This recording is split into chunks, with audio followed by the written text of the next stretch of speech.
आखिर सुदर्शन चक्र भी क्यों नहीं रोक पाया शिव को? क्या आप जानते हैं, एक समय ऐसा भी आया था जब भगवान विष्णु स्वयं मृत्यु को प्राप्त हो गए थे। जी हाँ, ये अद्भुत घटना शिव महापुराण और पद्म पुराण दोनों में वर्णित है, लेकिन यह रहस्य आम जन तक कभी खुलकर नहीं पहुंच पाया।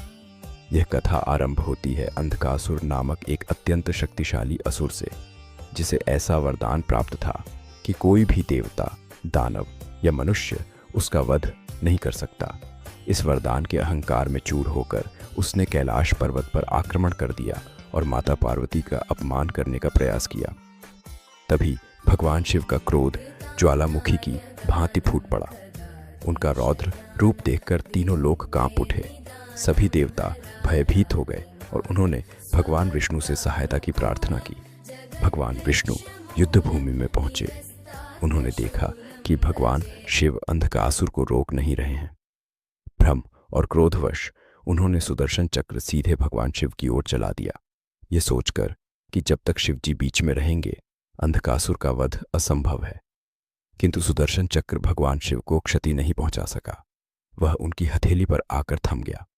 तब भगवान शिव ने कहा, यह अस्त्र मेरी ही शक्ति से संचालित होता है। इसके पश्चात भगवान शिव ने अपना अत्यंत उग्र और विनाशकारी स्वरूप कालाग्नि रुद्र धारण किया। उनके तेज से समस्त ब्रह्मांड कांप उठा और सृष्टि का संतुलन डगमगाने लगा। उसी क्षण भगवान विष्णु ने एक अद्वितीय निर्णय लिया। उन्होंने अपने समस्त प्राण और तेज भगवान शिव को अर्पित कर दिए। उसी क्षण वे देह त्याग कर शिव में विलीन हो गए।